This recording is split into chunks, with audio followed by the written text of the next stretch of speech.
Well, I'm just kidding. I think we're live. Let me mute the YouTube side.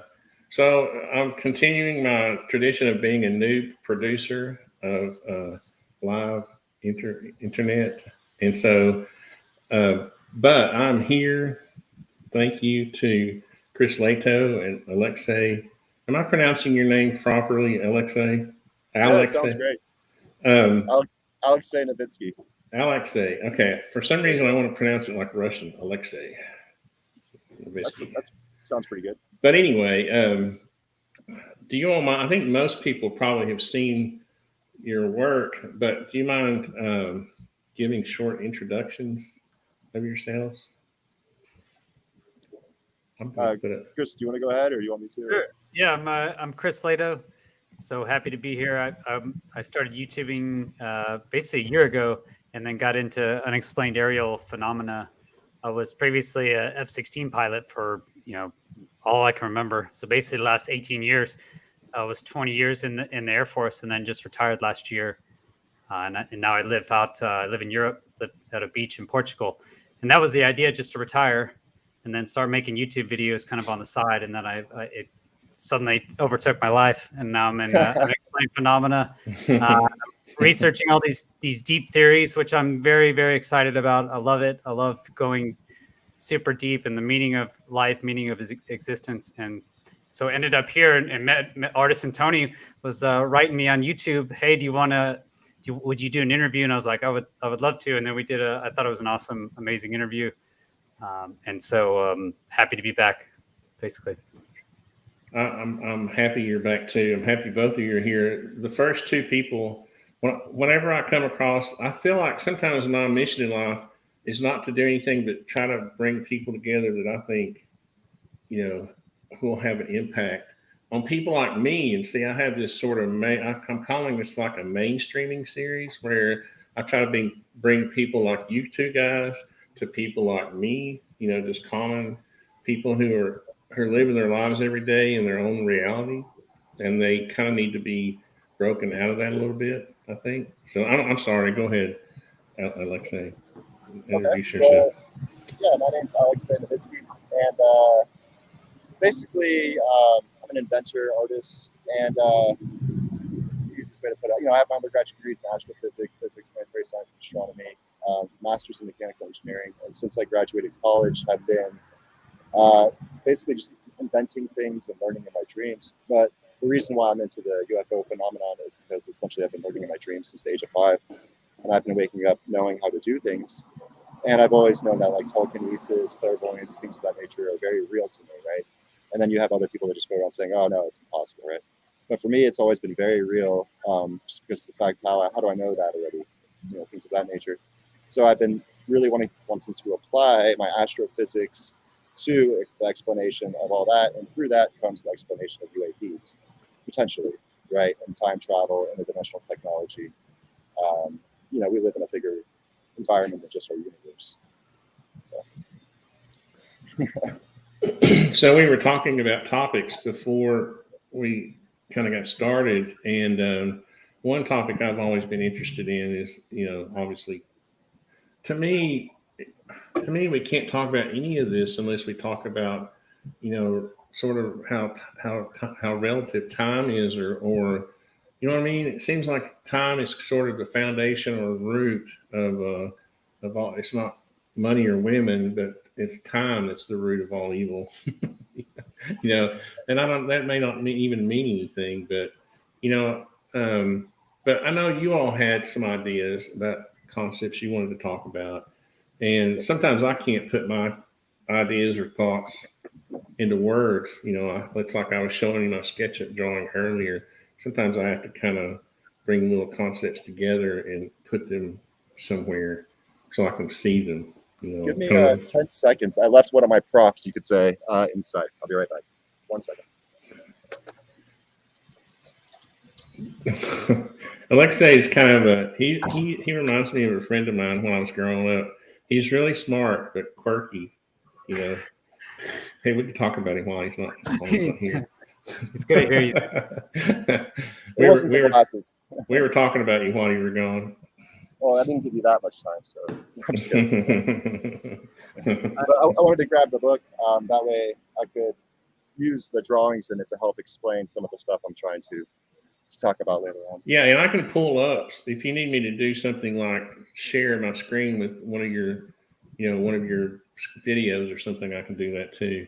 Okay. But and I have that book, by the way. I think it's very cool. Have you made it through yet? How's that going? No, I honestly, most of the reading I do is technical stuff for work, and so I'm having to go through it, bit by bit. But I have, yeah. But Chris, you made a point. Yeah, you made a point about time. Yeah, I think no one really. I don't think we really have any clue really what's going on. That's my my general. I'm thesis. with you on that too, and we're all just trying to do our best to figure it out, right? But, exactly. Yeah. I've just been into NFTs a lot, crypto, and it reminds me the power of like blockchain technology. Actually, like if you look at Bitcoin, is that it's really just a ledger, right? It's just a database, and then as time goes on, right, the next block that you add is just changing the database. That's really all Bitcoin does. Is it just changes the database as time goes on. The addresses of where the the actual the Bitcoins are, that right, the transactions. reminded me of that. Yeah, it's just all it does is keep track of the transactions, and not even transactions. It just keeps track of the final state each time, and then as you add another block on, that's the new state, that's the new state, that's the new state. So blockchain is verifiable in the past, kind of. Anyway, just that came to my mind as you mentioned time, Tony. Sorry. Well, I mean, I've always thought that clocks were funny, right? And I remember when I was younger, I would go and I was like, who said how long a second was going to be, right? And somebody said, oh, it's based on 24 hours, and we divided it up, in cesium 133, and I was like, well, that's just still arbitrary, right? It's still arbitrary because okay, so you measure the amount of time it takes, the Earth to revolve, rotate one time. That's 20. We call it 24 hours. We're just calling it 24 hours. Yeah. And we made it a base 24, and then we did base, and then base 60. We combined like base 24 with base 60. And then they said, well, what if a second was instead of 1001, what if it was 1001? You know what I mean? So I think we get too hung up on when we say time travel. What does that even mean? What does it mean when people say, I want to travel to the future? To whose future? Your future or their future? When you get to their future, it's still their time. It's relative to their point in space, right? You're not traveling to anybody's future. You're just traveling to a different place, point in space. So I don't know. This could go anywhere, right? Well, I wanted to throw in on that one. I mean, but all those explanations are the 4-dimensional view of time. But when you get into the 5th dimension, it's all existing, overlapping, kind of like the last description you just said there, Tony. But like in a 4-dimensional view that we all are experiencing right now, there's obviously one event leads to the next event, leads to the next event. But then when you look through that 5th dimensional structure, it all exists and it's all simultaneously happening. Well, that's what I think. I think there's only the now, right? Right. You hear people talk about time travel and going to the past. Well, like Chris said about data on the blockchain, I do not believe that the past is stored in the blockchain, right? That you can go back to it. I don't believe that the past is stored in a big database that you can just go enter the date and time and go to that point, right? Do you think you can or can't? Well, you can go back to, you can look at that database state. In blockchain anyway, you could look at it. It's just data. It's just data, right? Yeah. So the information, it's like, the argument of whether information is lost in black holes or not. The information is still there, but you can't put it back together. You can't, right? You could, but it wouldn't be that moment. It would just be data about that. It would be metadata, not picture of the it. data. Huh? Yeah, right. Well, it's like that'd be the same as holding a photograph, right? Just looking at a vision of the past. That's not really experiencing the past, right? Is that what you're getting at? It's different, right? And So it's like traveling it's the same thing for traveling to the future. If I get on a spaceship and I travel at, 90% of the speed of light for an hour or 2 days or 3 days, and I come back to Earth, those people didn't experience any change, right? I didn't really. I experienced change in my relative to me as I was traveling, but I didn't come back to the future. What does that mean? Oh, to your future. Yeah, you came back to their future, but not your future. No, I came back to their now. Well, that's okay. So you'll only ever experience your own now, right? Your now might be in the past, and your now might be in the future. But I guess for your experience, it's always just now. You see why I can't sleep at night? night? Now I get what you're getting at, Tony. Okay, but we're talking about relative, right, to the existing environment. So when we're talking about the flow of space around me, like there's a now Earth. Clearly, if I go back in time, I'll still be experiencing my own now, but the Earth might change to its past state. Oh yeah, change is guaranteed, right? Yeah, but it's changing every moment. It's changing, right? So sorry, that blew me away about your I guess your whole theory, Alexei, or wherever it came from, was everything's happening at the same time, right? That's kind of your argument, is that it's all happening at the same time, and then you have this crunching of EM, or is it a crunching of time, or how would you explain that? How does everything happen at the same time? Well, I guess.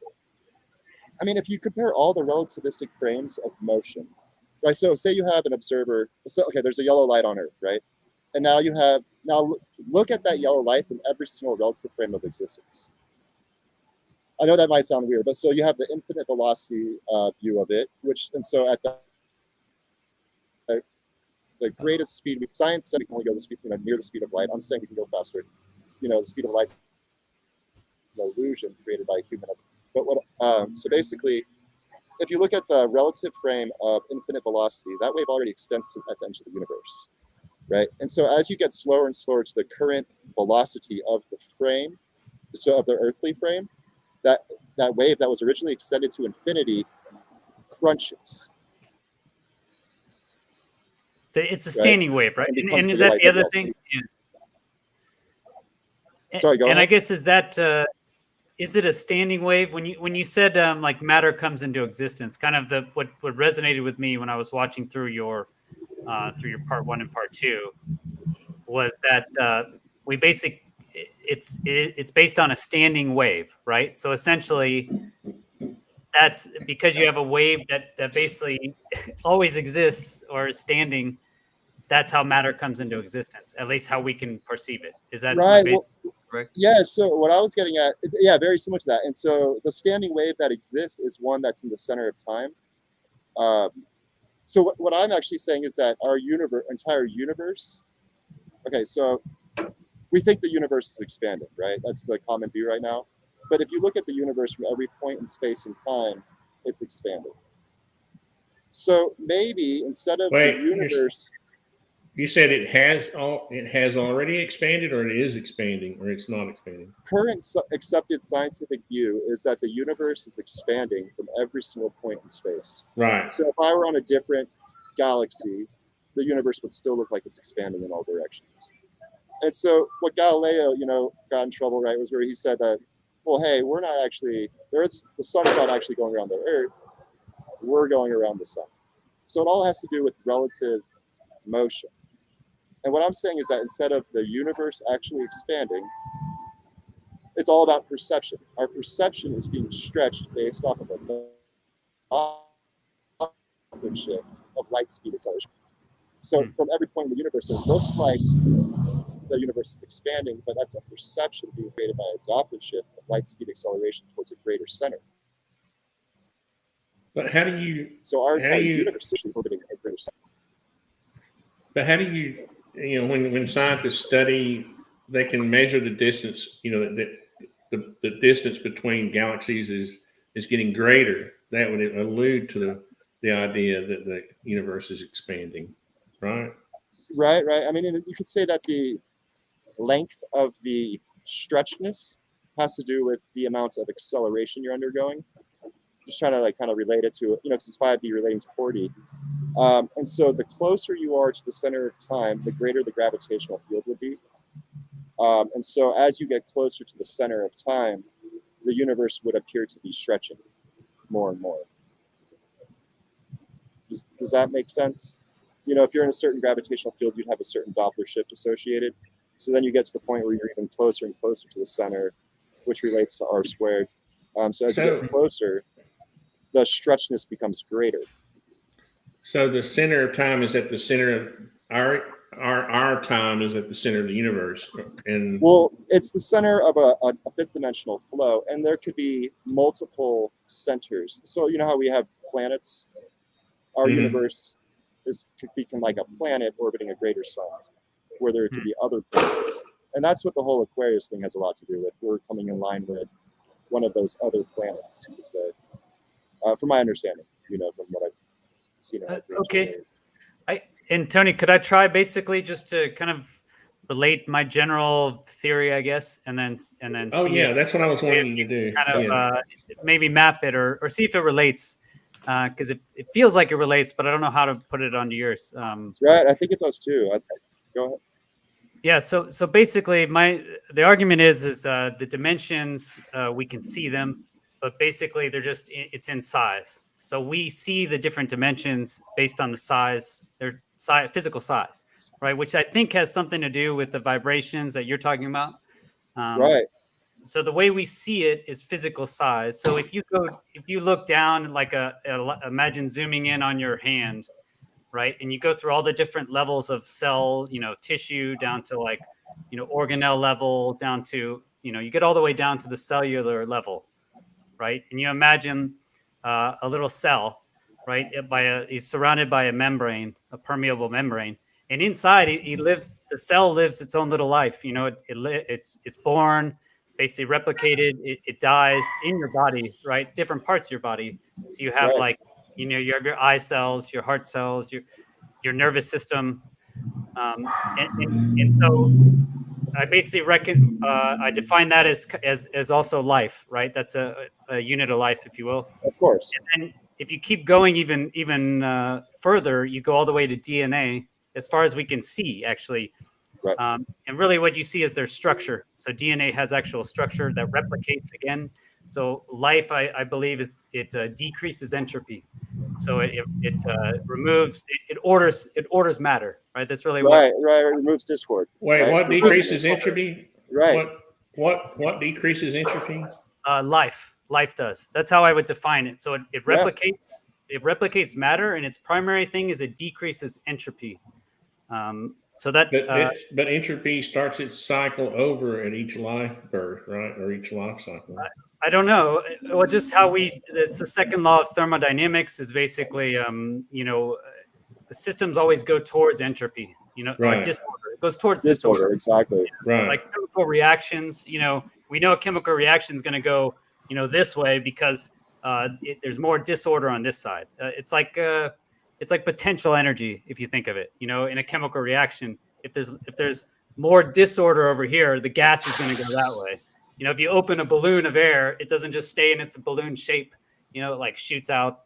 So increasing entropy, which I think overall, is right. Overall entropy in the universe, exactly. And so then you can say that biological life forms are the harmonizers of, right? They're the opposite of entropy. They create harmony, synchronicity. I think. I don't know what they do or why. It's basically I've thought this far essentially. I mean, I have some speculations. Right. Can I say introduce a short, quick idea about entropy, and this was kind of what, and sort of how maybe universes get recycled, because I look at this almost as a black hole, also, right? Let me turn on my black hole. Yes, that's why I was looking at that, and it relates perfectly to this drawing. My thoughts are, these are what keeps me awake at night, is that we have, we go through these cycles where, we're we're cavemen, and then we get technology, and then we start to break out of our galaxy, and then we become UFOs, and then then entropy kicks in, or there was always entropy, right? We defeated it for a while, and now we start to lose, but then the cycle starts over again, right? Yeah, I mean, I think that drawing relates almost perfectly to the model I have as well, where you have the center would be the singularity in the center, and on the outer edges, the outer rings, you have the biggest waves, meaning the less intelligent beings. And as the universe evolves, it drifts towards center. You gain higher harmonics of consciousness, and in the center, but it continues to evolve in my model, just indefinitely, essentially. I think you planted this idea in my head, Alexei. Is that what happened when you woke up and drew it out like that? I like it. That's what happened. To go back to what we were talking about, the age of the universe, and so I just wanted to show this drawing up close. And so, I mean, if this is the universe, right? So this is a field of energy, call it time, right? A vortex, like you just drew, like literally like a energetic vortex. And then you have the center point. Now, from every position, you have a different stretching and crunching of space depending on the flow of space that's going around you. And so, if you're accelerating towards center, but you're orbiting, right? How would space-time stretch as you approached a point? And so I call this the now moment. The bottom would be what the future would be doing, and the top would be what the past would be doing. And so you literally have matter crunching, energy crunching, energy stretching, and then again, energy crunching and energy stretching, because things come into perception and come out. And so that explains the dual nature also of, particles and things of that nature. And so I think there's quite a bit of truth to this personally. If not, I mean, I wouldn't be putting it in the book and showing it. So. And Alexei, if I just to finish the analogy or theory, so basically now if you turn around, if you look the other direction, so if we look up, if we look up into the argument is that it's exactly the same going up. So actually, we're actually little cells inside of a much larger organism, which would be, name your organization that you're a part of. And then it goes to, the United States essentially is like a living animal, really, that has, it's a neural network in Congress. It has its, the nerve you got wire. Excited when you said that. When you look up, that's exactly what I say. The very end of the book, I literally say we're like a flower blossoming into the sixth dimension. Like we are a being, and we're the fluid of the time. We are the water of time because we're the harmonizers, right? We are what create the laminar flows within reality. I think the men in black need to get new mufflers. That guy, I don't know what he's doing. But so no, I 100% agree with what you're saying there. Like we are literally a structure growing. The further inward we go, you see life. The further outward you go, you see life as well, right? Yeah, and that was the main argument that I see for dark energy, dark matter is basically we're seeing order, right? We're seeing more order than we're expecting, when we look further away from our current size dimension, if you will. And I think maybe we haven't looked to low enough frequencies. And I noticed on your scale of universes, you stop at 1 hertz. And I wonder, do you think there's lower wavelengths? Is there more data, I guess, at the lower wavelengths that we could possibly look for? Like is that your transdimensional telescope, or is it some other? Right. I mean, it would definitely go way lower than 1 hertz. It would go all the way to 0.0000, infinitely zeros 1. Right, as far as like the length, and so that's like I just say we live in the layers of reality, and it continues in and it continues out. Right, we're in the universe. It has a certain distance around the center of time, and then there's also the Noviverse that's more inward, and the lower verse that's more outward. And so that relates a lot to, but that's that two-dimensional, which we were talking about just now, would be that structure growing vertically along the Z, you could say, right? How does this relate to, trying to tie it into UAPs, UFOs, or whatever? I'm an old timer, so I'll still say UFO. But I mean, Are we trying to say that maybe UAPs exist in a different realm or wavelength, and we just can't we really can't see them? I was So reading an when, article. I was so reading there's an the article go earlier ahead. today. I'm sorry. Go ahead. Well, I was going to answer that real quick because you were saying one thing that people always talk about is like the wavelength, and what I'm not necessarily talking about wavelength. I'm talking about a flow of space around the center of time. So it's a little bit different than like a typical wavelength, because a wavelength would only appear in our four-dimensional space. So this is like a different orbit around time, which would be popping into our perception, as magnifying lens orbits. So, but the actual energy would be in the center that's radiating outwards. Right. So in that case, what is the substrate, I guess? The raw energy of time I call the loosh. Like the energy before it is in a state of perception. Right? Because matter only exists when it's perceived. Like the Heisenberg. Exactly. Heisenberg uncertainty. Exactly. And so that's why you get that warping of space as your perception moves through space. As your perception moves through this raw energy, your reality is being stretched into existence based off of your accelerated. So you don't believe in objective reality? I don't know what you mean by that. Objective reality is the belief that things exist whether we do or not. Right? I think things exist. Did you say matter doesn't exist until we perceive it? Well, right. So humans are essentially creating matter in their head. Like we create the construct of reality in our brains. All there is our experiences. I think our reality. There is no unbiased. I believe our reality is a translation or a perception of what we see that is there already. Definitely. Yeah. I mean, we're interacting with waves.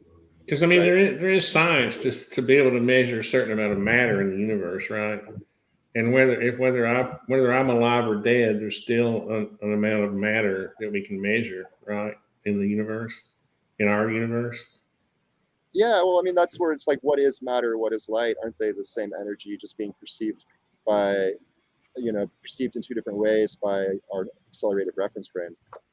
And I mean, the spacing between galaxies is similar to the spacing between atoms. Is that like a relative crunching and relative stretching? I mean, is it really just perception being stretched, or is there really a big difference between the two? I don't know. What are you going to describe the interdimensional telescope? Are you going to release it? You have a patent, right? So is it? I have a patent pending. Very simple. Yeah. It's very, very simple drawing. Basically, I say it has electromagnets along the side, a set that can create a parallel force, and then I have another set that creates a torsion force. And then by creating a 4-to-1 stretch ratio, you can essentially harmonize your beta conscious state to different rings of perception. Right. If you'll send that to me, I'll put it in SketchUp as a 3D model. Yeah, I mean, like it really just comes down to building it. I don't know, like that's where I don't have the funds obviously to do it, but I know that humanity has the ability to do it because we have the particle accelerator. So we could use very similar technology to create an interdimensional telescope. So I might as well get a patent pending, make a whole bunch of noise on YouTube and Twitter and see what happens. Like maybe we can get it built. Well, we used to think we couldn't image atoms, right? But we can now. Right. We have the electron microscope now. Yeah. And then we have the introspectrometer. What is it? Where they bounce ions off of just things now. You can just have a chunk of metal. Spectrometer. Right. Yeah. You can get the different bands. You can see every little wavelength that the electron emits. You get the spectrum, right? Is that what you're talking about, the spectrometer there? And I have a question for Alexei. I have an idea to put up like 3 satellites. If I can, CubeSats. Right. And then link them like a giant interferometer. Yep. And then, sorry, go ahead. That's it, basically. Just make a giant, 3 laser gyro or whatever, as big as we can make it. Yeah. So yeah. each cube would have 3 different lasers coming off it, right? Pointing in different directions. And so the 3 cubes together would make a cube out of lasers. Is that what you're getting Yeah, at? well, a triangle, because the interferometer, you look at LIGO, that's how they how they found the gravity waves. Gotcha. Yeah. And this would be pointing at one spot on the Earth, or no, you point them at each other, Tony. So basically, you have your 3 lasers. It's an interferometer. Oh, you're talking about to measure Yeah. gravity waves. Yeah, and well, we were talking about telescopes, but this kind of to me it kind of feels like a telescope because you have to send that energy through it to create that torsion, right? You'd want it to actually look like a magnetic vortex inside of it. So almost like somehow by creating, shooting energy from one to the other and creating like a river of energy in that direction. But then also you'd probably want a few of them stacked, in a line to actually make that 3-dimensional structure of smaller to bigger. Yeah, because I'd have to see how it. Well, we have that's similar to. I like that idea. Yeah, I like that idea. It's good. That's similar to the gravity wave detector we have mounted, right where we have lasers miles apart, right, and we can measure the interference with the light based on gravity. Yeah, basically you shoot a laser and then you split the laser through like I don't know a glass, a prism. And then it bounces the laser off 2 walls, right? So if it takes longer to go down this hallway than it does down this one, then you can tell. That's how they could tell that gravity was bent, that there were waves. But it's only 4 kilometers. The LIGO is only 4 kilometers long. So I was thinking, what if you could put it into space? There is one. I believe there is a main project going out in the next couple of years. But it's this giant project. So anyway, the idea would be shorter, but longer than LIGO. Well, that's right. It's like I don't know if it necessarily needs to be that 25 or 12.5 miles long. I think that it just needs to be that 4-to-1 stretching ratio. You could potentially maybe even That's why I really don't know. You might be able to make one in like this big, just 4-to-1 stretch ratio with a good twist. But the smaller it is, right, the more energy you have to have. But I guess it's all relative to the volume itself that you're trying to move. So, I mean, is it easier to make a small one or is it easier to make a big one? Use metamaterials instead. So, I'm still thinking about it a little bit. And are these the same? Is it the same general principles as the Searle drive that we looked at? What was that? The John Searle? I watched through that. I couldn't believe it, man. Is that real? Like, is John Searle? Did he really make this generator? As far as I know, it's pretty real. I've even called up the guys who made that documentary, and they opened up a company in Florida called Spintronics. And I just was like, whoa, okay. So let me talk to Searle. And they're like, he's being held by the British government. Okay. Yeah. So then there's another guy that's really close to reproducing the SEG, and his name was like Fernando. And he's out in Texas, I believe. And he's even gotten the quantum cooling to happen. He says he's gotten the levitation effects to happen. And he's been able to imprint the magnets with the AC, which a lot of people think is like impossible, right? To print, to make magnets with an AC. Only people come DC current. And so he's been successful in making AC current magnets. How do you pronounce? How do you spell his name? John Searle? How do you Searle? Huh? Searl.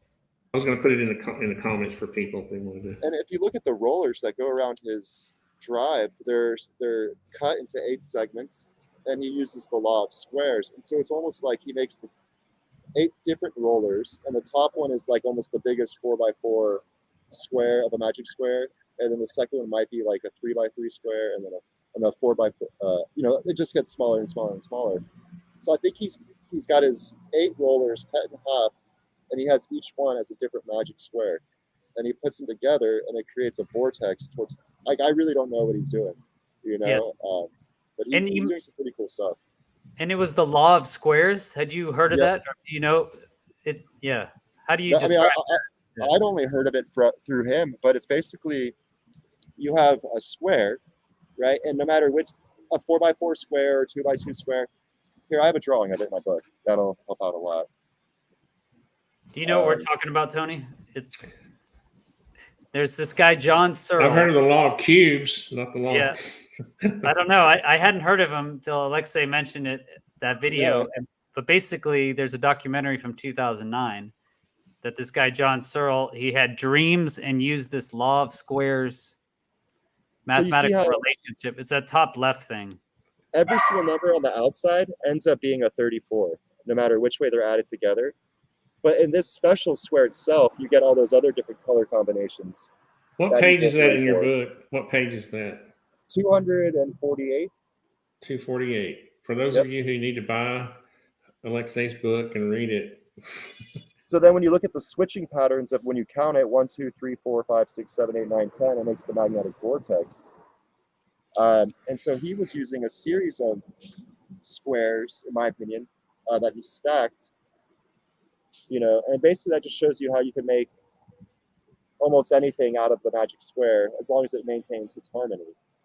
And so I think that's really going to be, so this is a more complicated example of the entire universe on the bottom. And so you can literally just go smaller and smaller by dividing those squares. And each one of those squares, each layer is really a perceivable layer when it relates to human consciousness. And they all are go by that doubling nature of 1, 2, 4, 8, 16, 32, 64, as far as how many fit in a square. And so when you're going through those different layers, that's like the perceivable amounts of information as you go through it. Maybe the creators of Minecraft had something going after all. Right. So that's what John Searle does, and if that, I've never seen it personally, but the company in Florida exists. The guy Hernando spent his whole life trying to reproduce it, right? John Searle. The Searle generator, or what? SEG? Searle? The SEG, Searle effect generator. Effect generator. Yeah. And he named his UFO the Flying Levity Disc. Yeah. I don't know if you watched that. Sorry, go ahead. I watched, I think 70% of it, and then I ran off. Right. There's a part towards the end, maybe, when it's basically he invited the media to come watch him fly it, and they would deny it and then label it off as a UFO and that he's crazy. But he's literally standing there, come watch it. The colonel or whatever, the Air Force guy in British, what's it called? It's not the Air Force. RAF, the Royal Air Force. RAF. Right. So they even stopped by and saw him and backed him, but they're still calling it a UFO and still denying that it exists. It's wait, what are you talking about, guys? Is he still alive? When I checked, which was about 3 years ago, he was, and he was, in being held by the British What's government. his age? How old is he? 80-ish, right? What would you say there? You saw the video. Yeah, I would say 80. I don't know. He's probably one of those types that was on the internet early in life, and people called him a nut because he was doing free energy machines or something, right? Of course. I mean, the newspaper says crackpot or genius, right? That was the headlines above him. So, yeah, it's great. Let's see. He has a Wikipedia page. Oh no, that's not him. There is another John Searle that's a philosopher. That's not him. Yeah, a different guy. Yeah. I was very surprised because Tony, basically, this guy John Searle, he's had this. It's this basic generator, right, that uses magnets, supposed magnets that go around basically in a circle.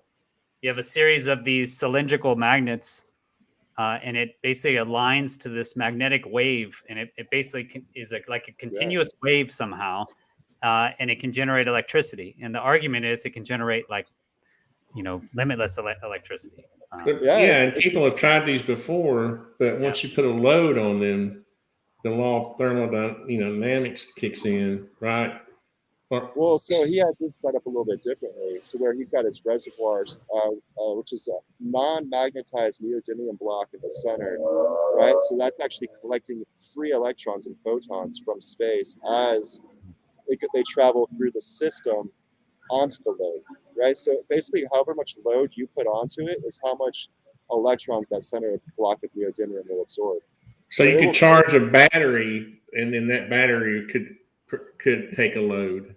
It took any load he put onto it, it was able to take. And once you put on about 1 million volts, the thing becomes electrogravitic and takes off into space. Because that's what he said.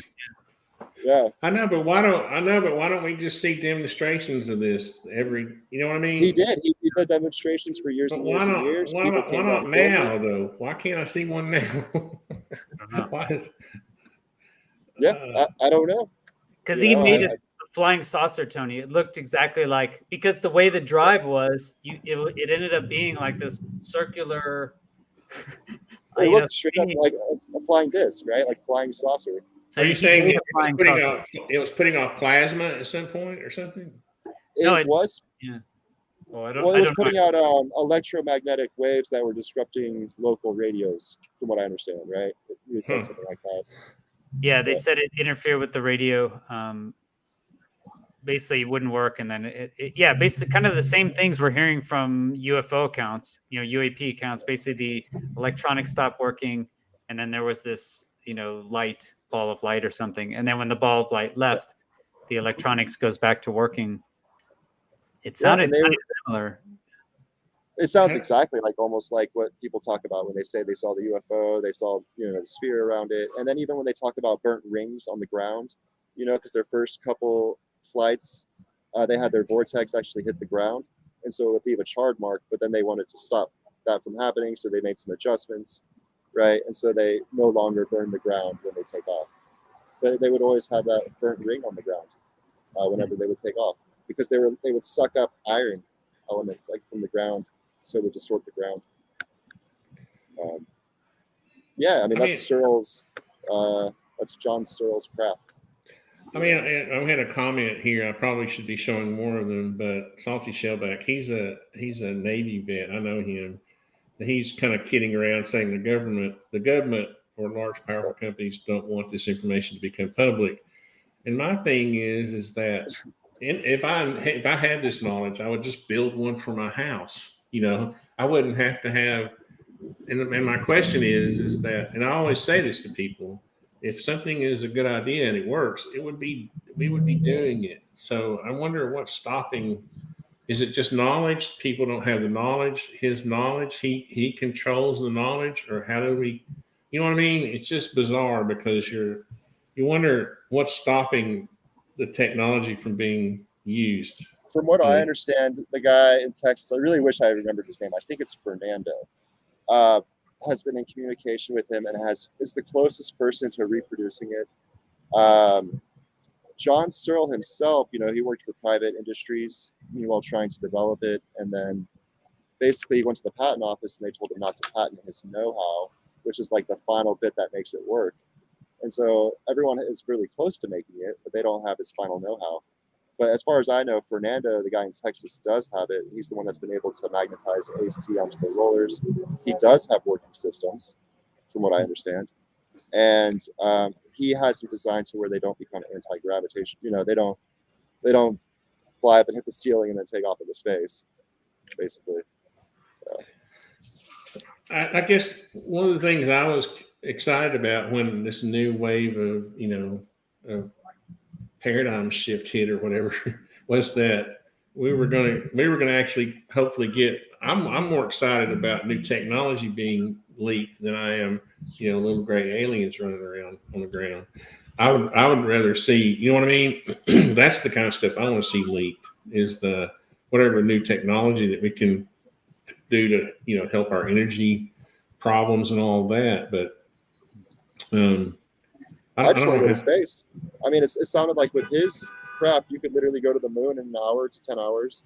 So, I mean, how long would it take to go to Mars? How long does it take to go to, and they've already said that he flew one up there and caused chaos between the Russians and the Americans. Like Americans thought it was the Russians thought it was Americans, but it's really John Searle sitting there, twiddling his thumbs. That's what they said. I think if anything, the UAP phenomena has opened up a lot of people's minds. Yeah, I think that it really seems like it's kind of opened people up to other possibilities, and maybe looking at our current science and being like, oh, maybe we don't really know everything. We're just like the past. Well, I mean, science always progresses, right? Like, so you know what I'm saying? Like things that were once like a lightning bolt strike. I don't know if I could fully explain the lightning bolt strike. It's still a mystery to me. It's still a phenomenon. But science, right? They have a good explanation for the lightning bolt strike. So eventually, I think that all UAP will be very scientifically understood. Yeah, I think that's it. That could be one reason, Tony. I was just reading Avi Loeb's book, basically, and his recent one. He talks about there's just a huge issue with the science. Basically, everyone thinks they're the descendants of Galileo, right? Well, chances are, just law of numbers, we are the descendants of the other people, right? That were like, no, that's not correct. Right.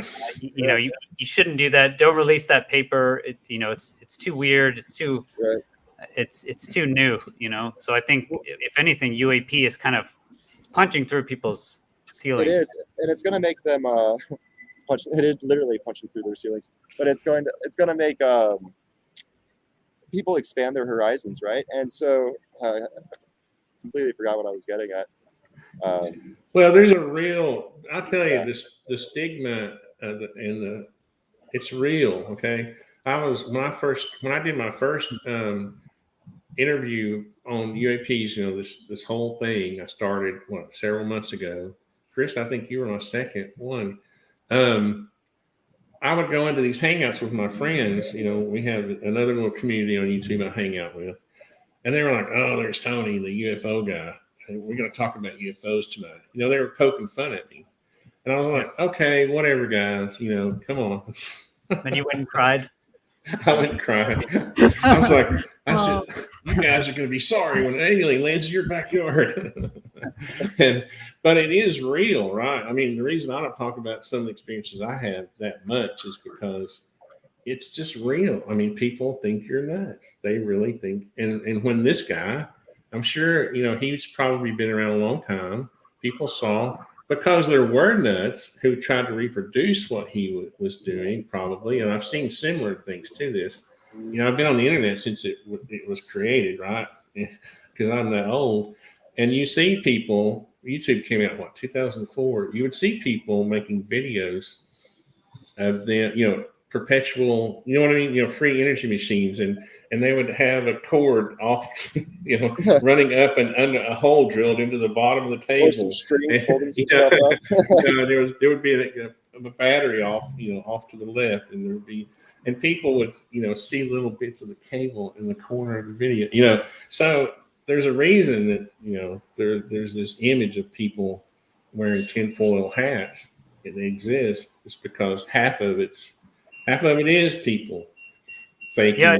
The other half is real, you know, whatever. Yeah, I work with, or just a little bit, started working with people in the space, you know, space environment, you know, like I mentioned, trying to get a satellite up. And this one guy, I won't mention his name, but he works in that industry, and he says that he's not impressed with basically NASA's just paying lip service. He went to a recent conference, and he said that he's like, they still do that, make those same comments, Tony. Like the basic, his argument was nothing really had changed in the community. They were still just kind of paying lip service to they like the rocket ships, right? Is what you're saying? Kind of like they're still rocket technology. Everything else is kind of woo-woo. I think they just won't even devote any funding at all. Like Avi Loeb said, I think his book came out last year, but there was only 8 doctorates, I think, in the whole world related to UAP. So there's a huge stigma. If you want that many science, yeah, that many. Amazing. There's a huge number, 8. So if you want to devote any money to it or get any funding, what's the NASA's director? His name is Bill. What is it? Bill Nelson. Yeah. Well, his that interview or that news conference he did was rather fascinating. The problem there was I'm looking at his eyes, and I'm kind of like Alexei. I have this way of reading people and almost understanding what they're thinking. He was in kind of a fog when he was talking about it, right? The things he was saying, he didn't believe himself. He was uttering words.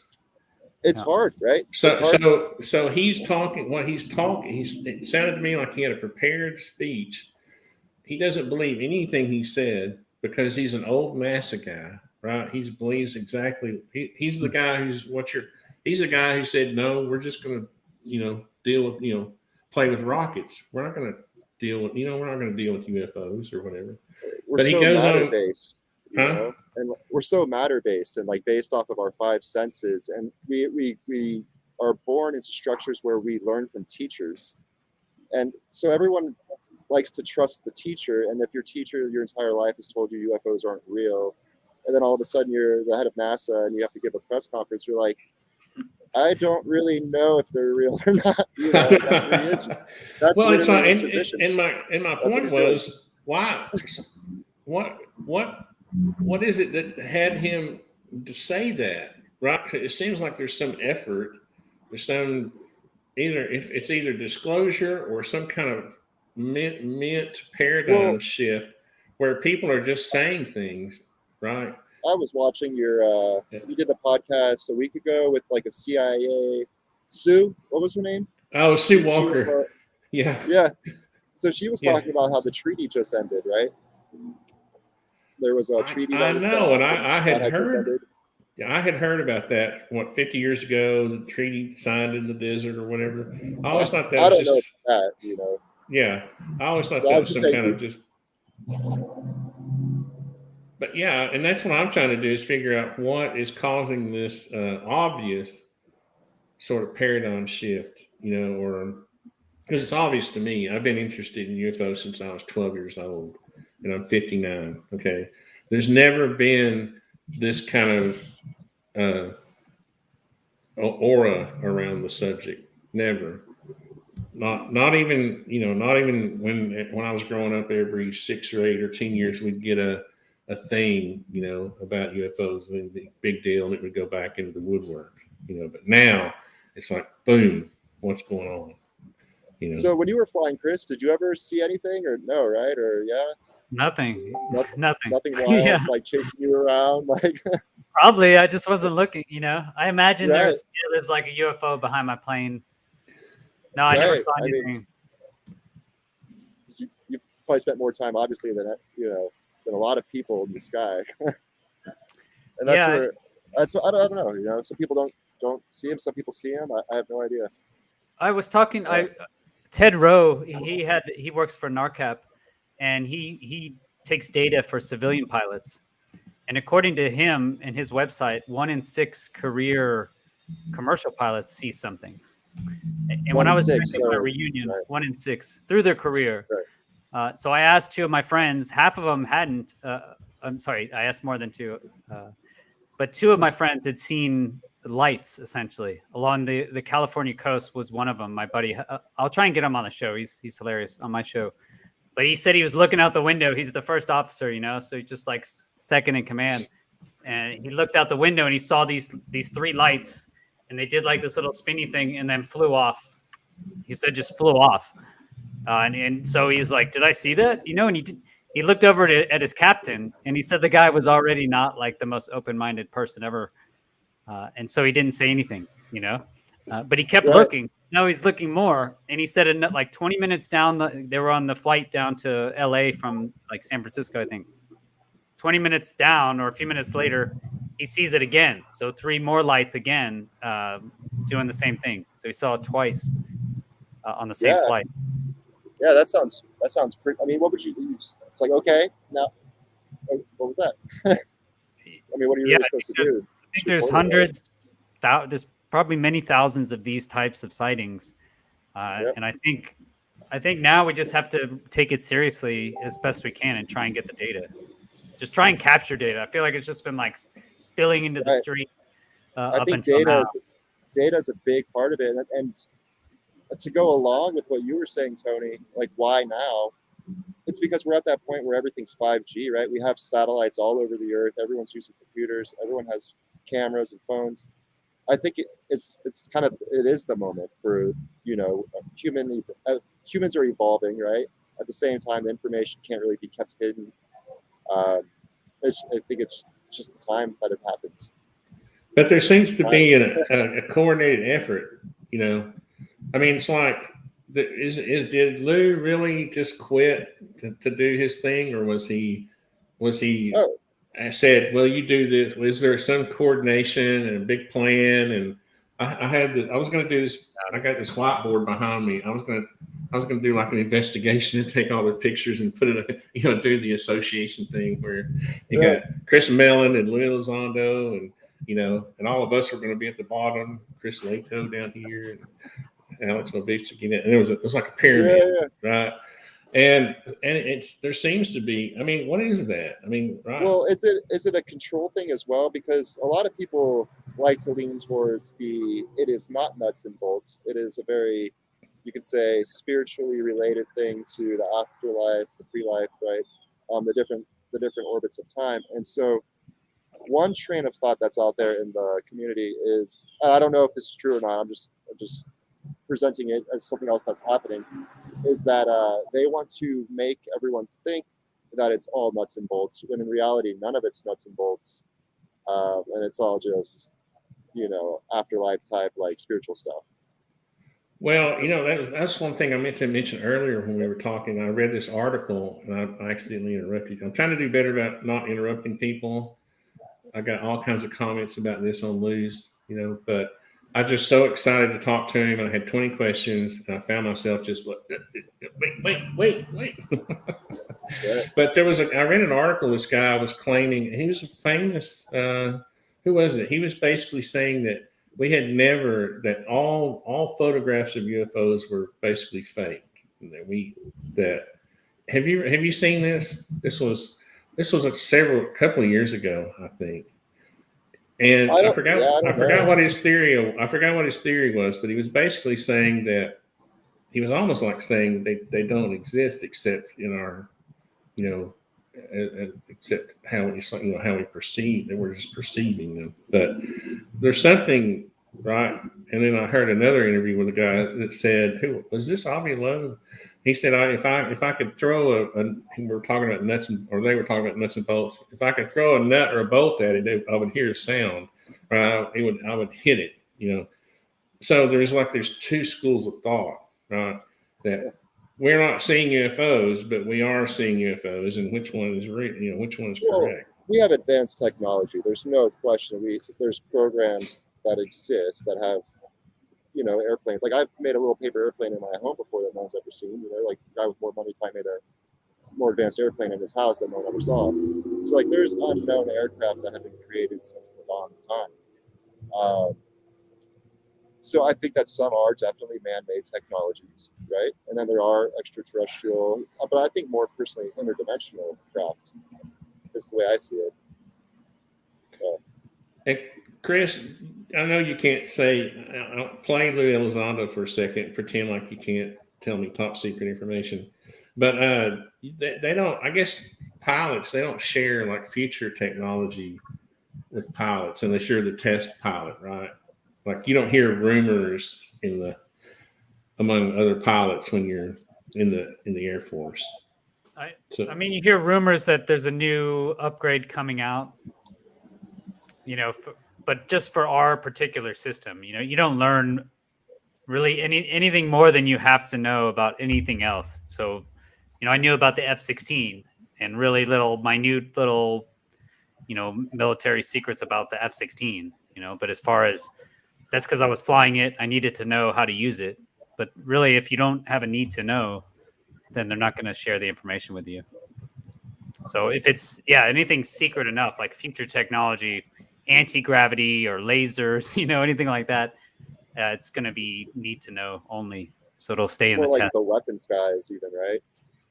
Yeah, if they're testing it or if they have to use, if you have to use it, then they share that information with you. But, as soon as you share it with one other person, that's another point of leakage. That's like one more place that it can, you have another hole in the cup. Right. So they don't want to just randomly tell people things if they don't have to. Exactly. Yeah. It's completely the opposite. So they're only going to tell, especially these secret, if it's listed at, compartmentalized, I guess, SCI, secret compartmentalized information, meaning it's only going to be, it's secret. But even if I have a secret clearance, Tony, I don't get to know 99% of the secrets of America. It was just, I didn't have a need to know, So easily to answer your question, they wouldn't tell the pilots. Even if you're using advanced technology, they'd say, "Oh, it's just don't worry about it." They wouldn't say anything. Like you don't need to know, right? Yeah, just or driving the car. only if you needed to know how to use it and for what reason. Well, one of the points I was trying to bring up about Lou was that, you know, it seems odd to me, and I meant to ask him. I actually thanked him for coming and doing an interview with me, but I meant to ask him why, and he kind of answered it in a roundabout way, and this goes back to the coordination of some sort of disclosure, right? Because why did he doesn't, this guy was the director of ATIP, right, or whatever. He doesn't have to go on little bitty channels like mine and do interviews with people. So that I'm kind of suspect of that just, and as a matter of fact, I asked him to do it.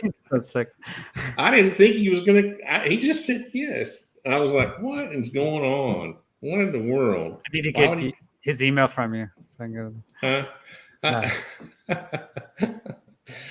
I was like, what in the world's going on? And that made me more suspicious than anything. When I said yes. Right. No, that makes sense. That's funny. So, I mean, really though, honestly, I've seen him go on channels that had 5,000 subscribers or 1,000. And it makes me think. I guess I'm just a suspicious guy in the first place, right? I'm like, okay, so what is this? What's going on? But So Alexei, go ahead. Sorry, I was going to ask. I saw but you've had an experience, right? You've had a UFO event, or Yeah, I've had a few. They're pretty wild. Yeah. One of them. I mean, I'll keep them more like. One of them, I had. I don't like calling them downloads. I never called them extraterrestrial downloads or anything like that. I always just called them. I'm meditating and I have a very vivid vision during my meditations. But one of them involved a gray being and sitting in half of a nutshell. But look, I was a kid, so it was a nutshell to me. But it was the bottom of like a UFO, and I could see belly button up, and both hands like this, and basically taught me the delusions of mankind, how we basically create all the philosophies and all the ways we literally create our environment, and that a lot of the things we're taught necessarily aren't true.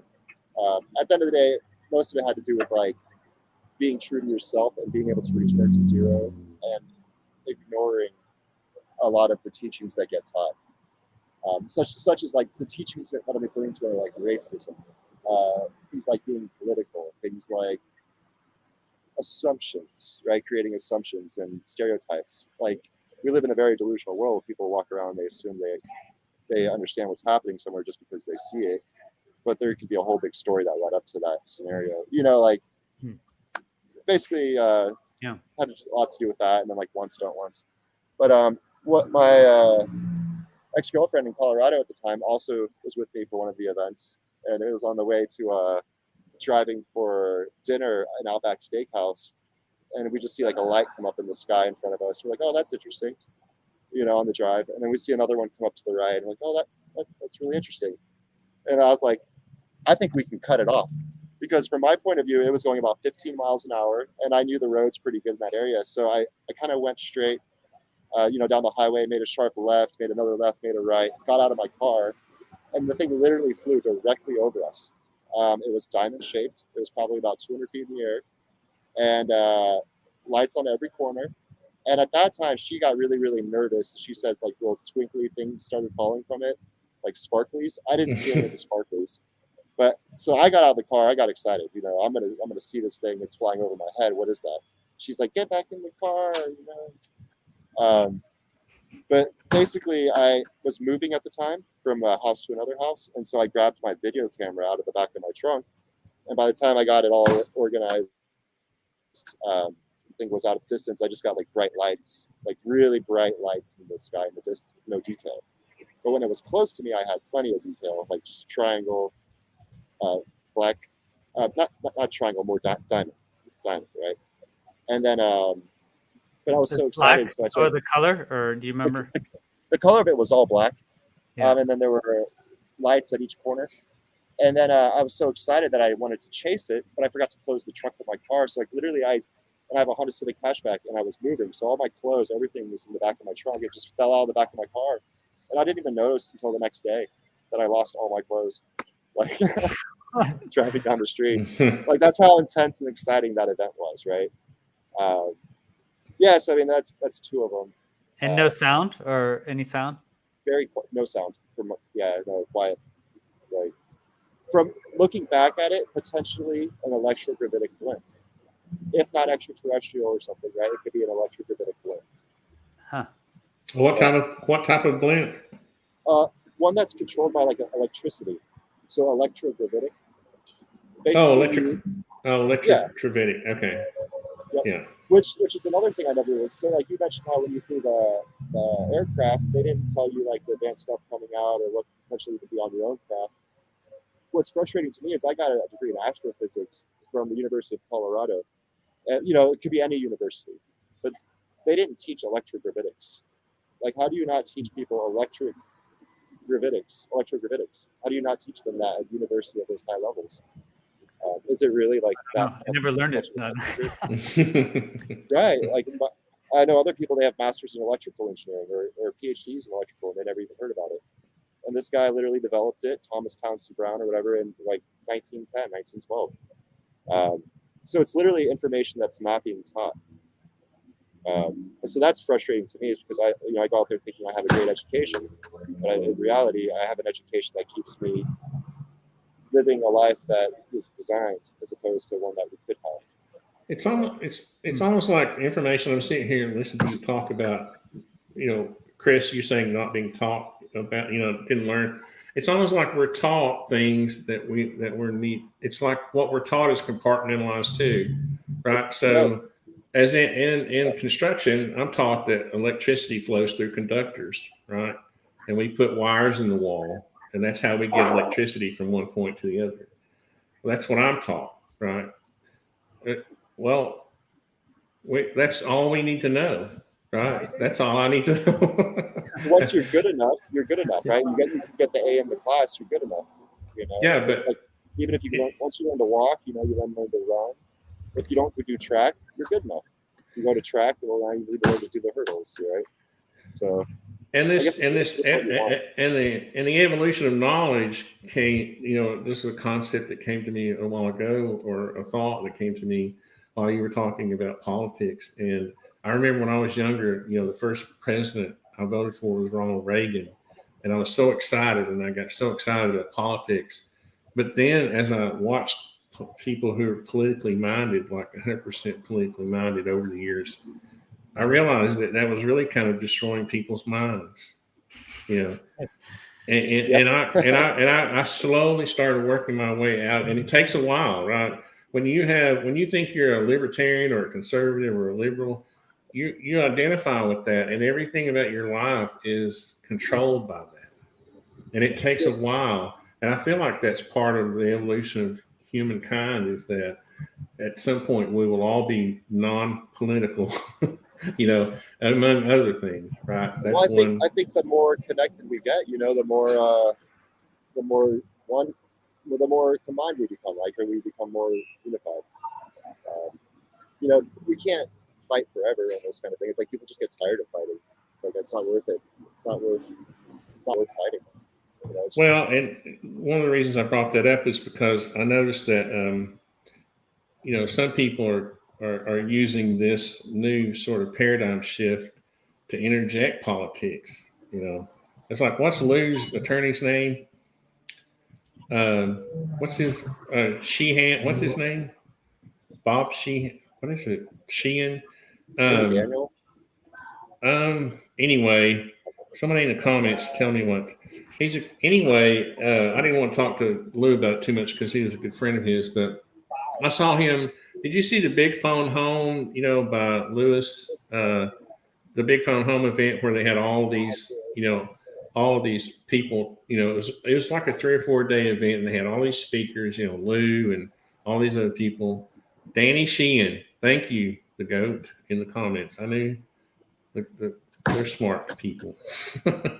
Anyway, the first thing that comes out of his orifice is, I'm hoping that we can get this, New Deal, the Green New Deal technology or legislation passed.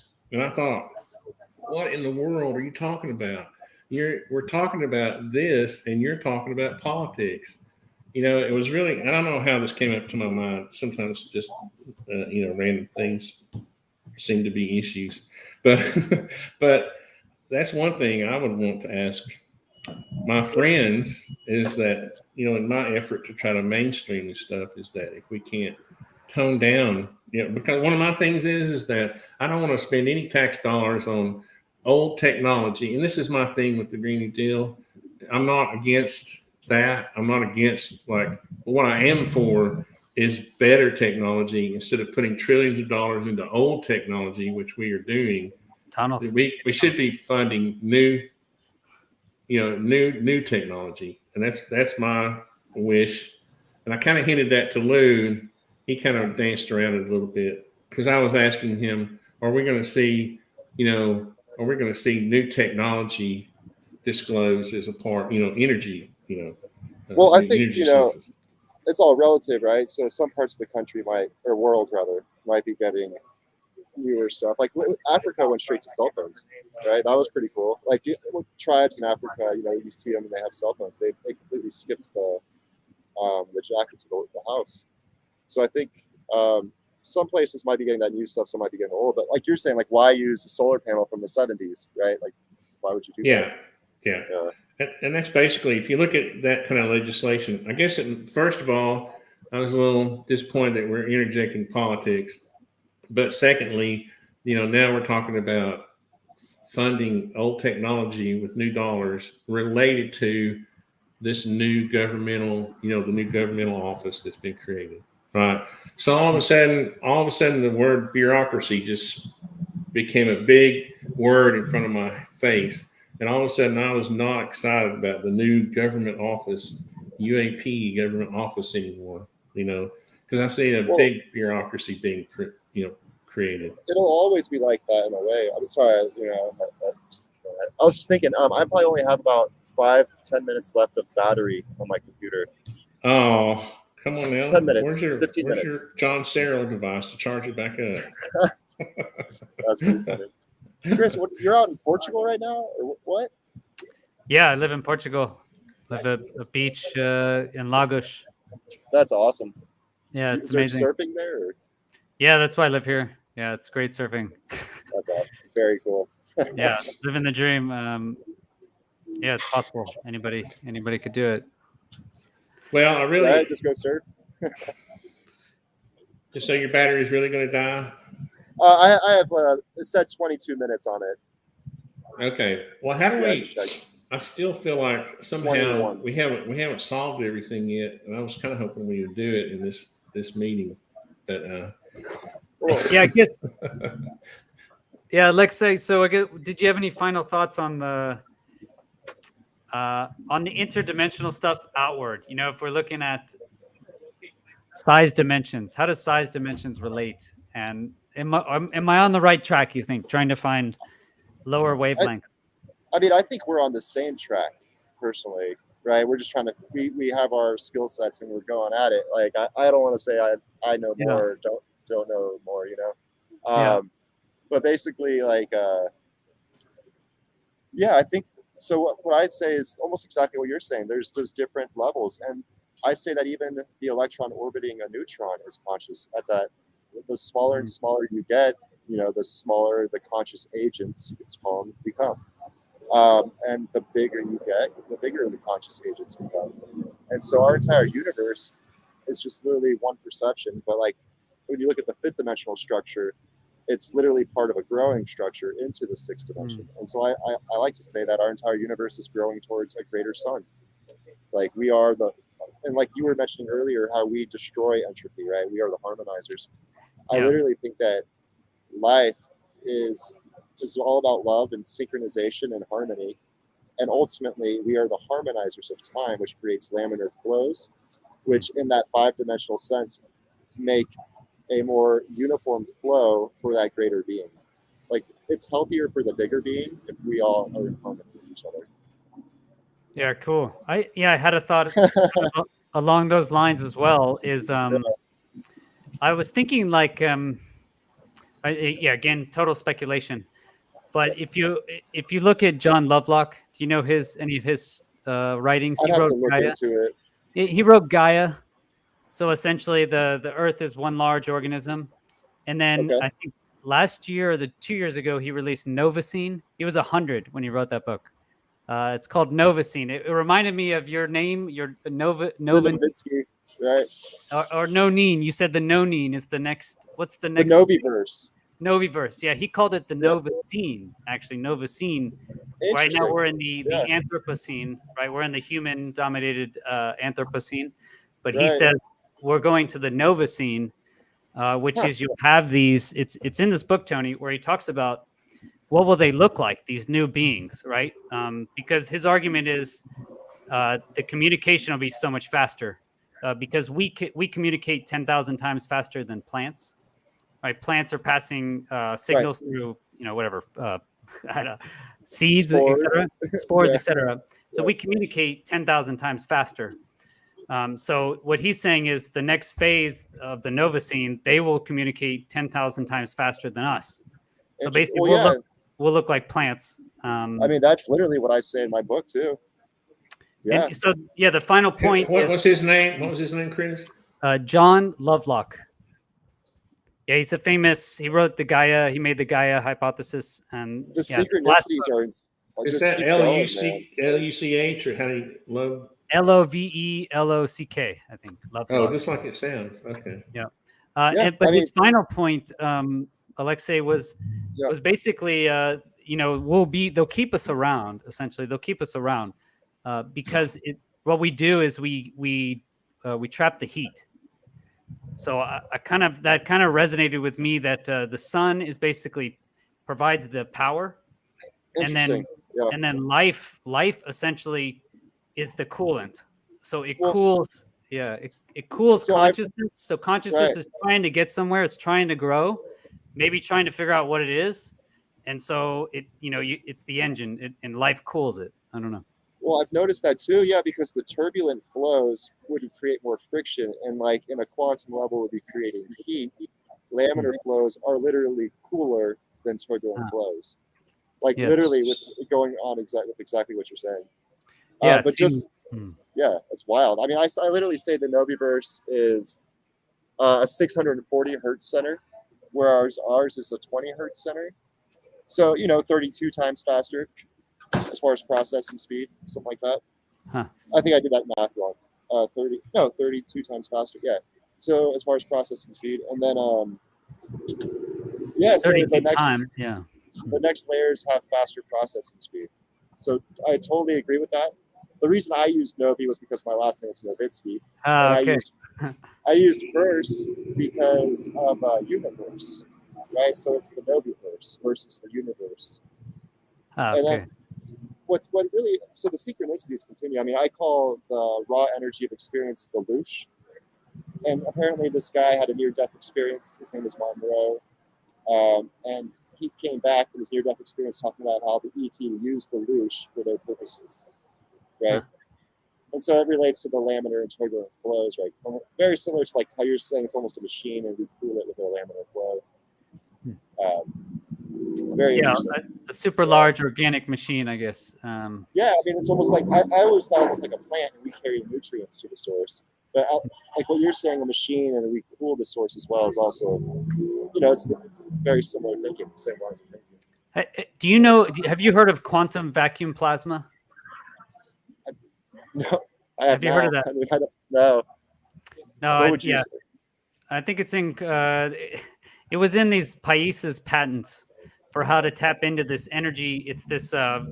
It's the energy source that is in all of space. It reminded me of that Searle drive when you spin.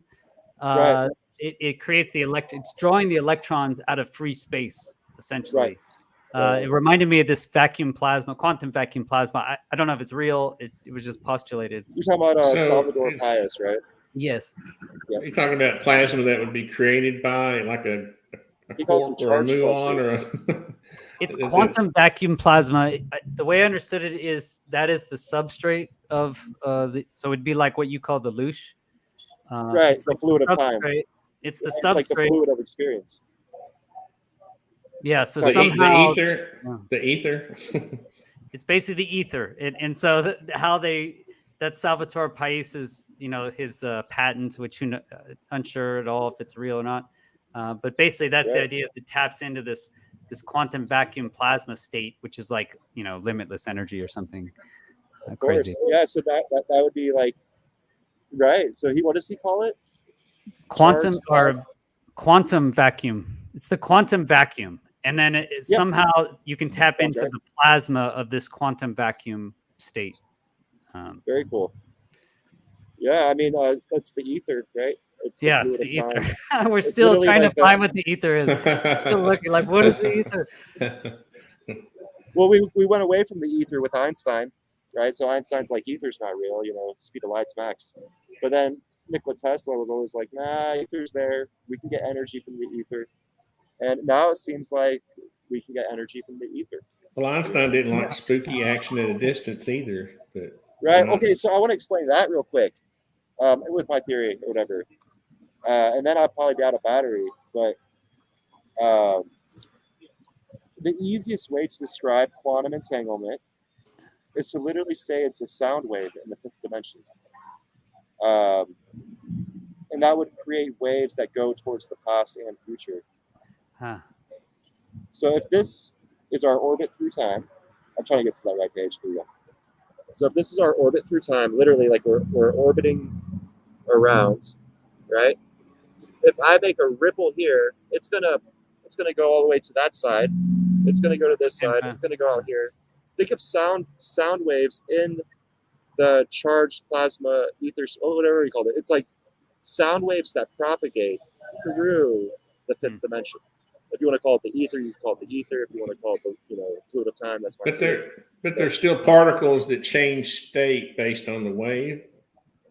Or are you saying because the concept behind the particle and quantum entanglement is that two particles are actually entangled from a distance, right? But it'll hit, right, as that wave propagates through another wave.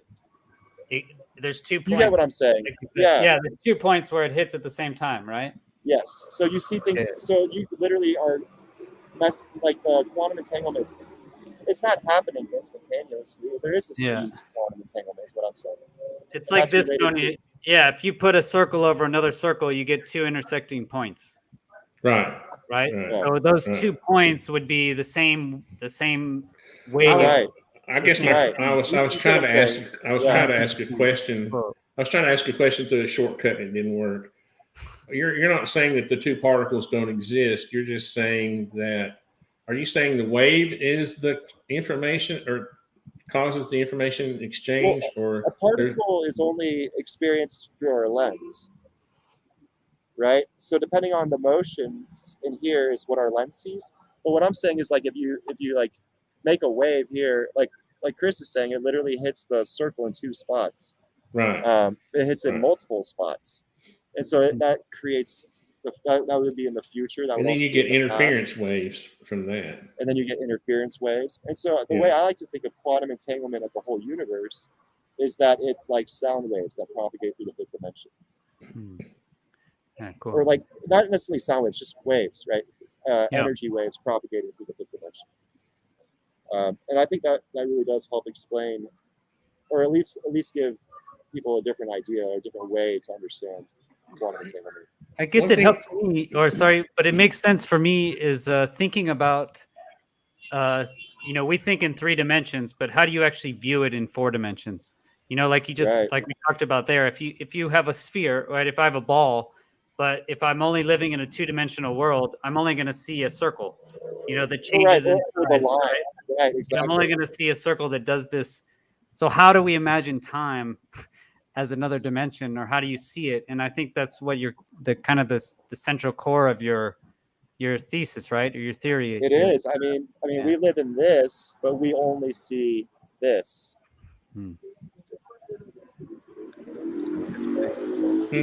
That means that's every little wave. Every little particle has that nature about it, right? That's not like, and so it's a whole bunch of layers of that. And so literally, like, we think we see up, we see down, but we have like the easy user interface of our consciousness, and that You know, we perceive reality and then our brain makes it pretty. So is our brain like a receiver? Is it some sort of receiver of these? I would have to say it is, right? I mean, that we just don't understand. So we don't understand at all what the brain. I argue we don't understand anything about the brain. We understand, like, we see colors, they come in, right? We hear sounds, they come in. I don't think we understand that we feel flows of space either, or how it relates to that. You know, I think we're just tapping the surface of the human consciousness in relationship to, like, the manifested universe. Well, you take light as, for example, we can't see certain wavelengths of light, right? Yeah. So there's going to be many other things that we don't comprehend too, right? Yeah. Very good talk. Did we come to the end? I wish this could go on for another hour. I think one of the places I fail in is not trying to have a focused discussion, but I knew I wasn't going to be able to have one with you guys because there's just really too much to talk about, honestly. And I do like hitting on all these little things, right? Because it gives people a feel for where you all are coming from. I like that. Yeah. And if people don't, you know, they don't perceive it as an organized talk, it's because well, I mean, we had 3 different models out here, right? We've got your drawing in the center. Chris was saying about how the life goes in, life comes out, and then my drawings as well. And they all literally align almost perfectly with each other. So I don't think we're that far off. I think we are, you know, this is pretty much what's happening. I think people understand. We just have to, like, actually agree and, like, trust in what we already know instead of trying to, wait for a guy with a suit and tie to tell us. I guess where I'm coming from is that somehow people like you two, need to figure out a way to communicate these things to common people, honestly, because I think the people who are just going through their lives every day, they're getting up, going to work, coming home, feeding their kids dinner or whatever, they're watching the news, they're going back to bed, they're getting up. It's a continuous cycle, are living their lives sort of oblivious. And now it may turn out that oblivion is really convenient, right? it may be that we really should have just stayed in our little cocoons, you know. And sometimes you wonder if that's why there's secrecy, right? But so I guess it's up to each individual to decide whether they want to break, out of the matrix or not. I always think about it as growth. At what point do you stop growing? And when it comes to Tai Chi and philosophy and things like that, I mean, the second you stop learning and stop growing is the second you start to die. So for me, as I continue to grow, I continue to learn new things, and this is where I'm at in life. I mean, I'm looking at the different dimensions. I'm seeing that consciousness is eternal, and there's way more to reality than the physical that we all experience. Can we? One thing I want to do is get together again, please, guys, and go over this issue of sleep. Excuse me, because I have some really interesting. I think, and I know we don't have time now, but I have some really interesting ideas about sleep and wavelengths and the difference between dreams and events and happenings and experiences.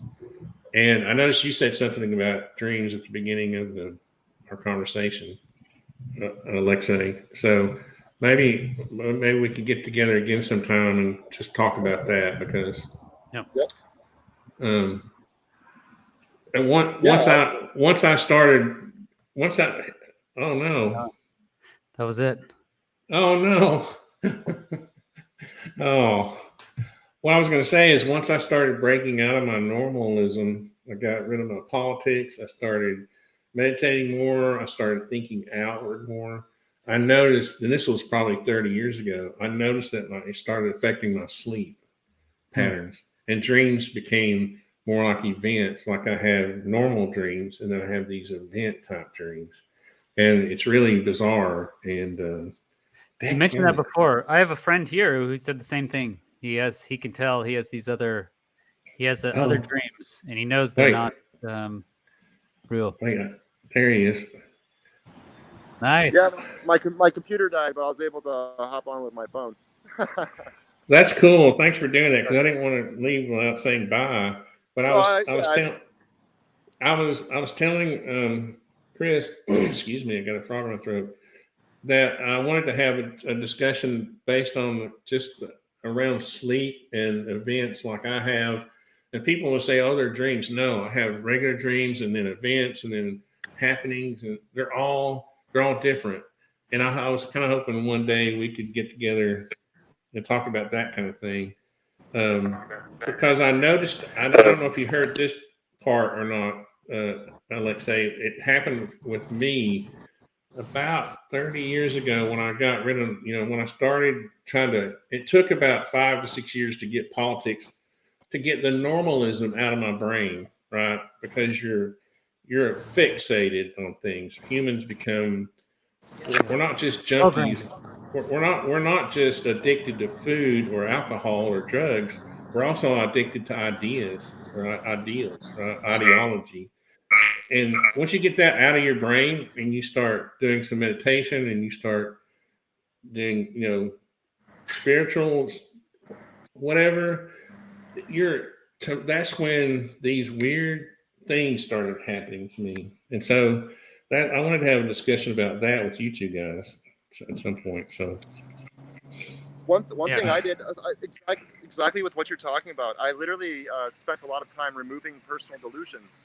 Like one thing I grew up with was that guys can't wear pink, right? So I literally wore pink. I wore pink ring. Said, yeah, I'm a man. I wear pink. So we'll have to work on that one, but I'm just kidding. You get what I'm saying? No. Like, whenever I noticed an insecurity of some sort, I would literally attack it head on. And really, for me, it's more dogma than insecurity, right? Trying to remove the dogma from your mentality. Yeah, well, I think, Tony, that we're all, like I said, we're part of larger organisms. When you were born into a specific family, whether whatever it was, conservative, it's political, just like you mentioned. It has all those dogmas for a reason, right? You're meant to replace the cell, right? You're going to go to work. You're going to build stuff for people. You're there to fill a role. You're programmed. That's interesting. I was born on the day of the Cuban Missile Crisis, October 16th, 1962. So all that stuff. I mean, we're programmable. Humans are, I've been programmed in the military, right? They told me when I was entering, they're like, we're gonna, break you down and rebuild you as like a killer, or whatever. Yep. And that's it. We're programmable. So I think we can be programmed, Tony. And so we are programmed. But yes, you can see through it though. I think, Alexei, you hit the nail on the head with, it's about learning, right? Because you look at kids, right? Kids, they don't know. When you ask them something, you say, hey, do you know this? They just say, no. There's not like, you ask an adult, do you know this? They run around it. Like, well, I knew that when I was a kid, or they tell you something just so you're happy about it. But a kid just says, I don't know. Because they're learning, right? But if you look at I think countries are the same as I think they're living actual organisms. So I think they grow, right? And they get too old, Tony. Their bureaucracy they get too many rules. They can't change. They can't learn how to use a cell phone, and then they're unwilling to learn. And that's when they die. You had that other kind of the other side of the bell curve. Yeah. But I think if you can keep learning, like Alexei said, try and keep your mind open, listen to other arguments, there's other walks of life. I think it helps. So I agree. And so it's one of those things you have to kind of change everything about all your habits. You have to, so what I started doing was, okay, instead of just watching Fox News, I'm going to start watching CNN.com. You know what I mean? I'm going to force myself to spread out my worldview. I'm going to watch RT. I watch Al Jazeera sometimes, right? I try to watch all these news, just talking about news. I try to spread it out as much as I can. And what's funny is you'll find bits of truth everywhere you go, or things that we perceive as the truth, right? We find things that agree with our truth whenever we go to these places. But what you realize is that once you start doing that, you'll say, "Oh, those people aren't that bad. They have their traditions and their dogma, but we have ours. We have ours also, right?" And so I don't know. That's just. But you guys are Well, awesome. I think I should take off just because the phone's it's pretty loud. It's not really working out. Thanks for coming back on to say goodbye, and I hope we can get Yep. together again soon. These are the kind of conversations I love, and I really enjoyed talking to Lou, but I feel like there's so many things you can't talk about. It's frustrating for me, but obviously we don't have those constraints, so Chris, it was very nice to meet you. Great meeting you, man. Yeah, I'll keep in touch for sure. Yeah, keep in touch for sure. I think I really like how you were saying like we're just a structure growing. I'm on board with everything you're saying. Basically, I think it sounds really good. Awesome, man. Thanks. Yeah, the same. I love the standing wave. Cool. Is a mind blowing concept. I love it. Thanks, man. Well, thanks, guys. Cool. I appreciate it, and thank you again for having me. We'll stay in touch, okay? All right, I'll see you guys. Have a good day. All right, see you. Right. Thanks, man. Chris. Thanks again. Thanks, Tony. See Always. ya.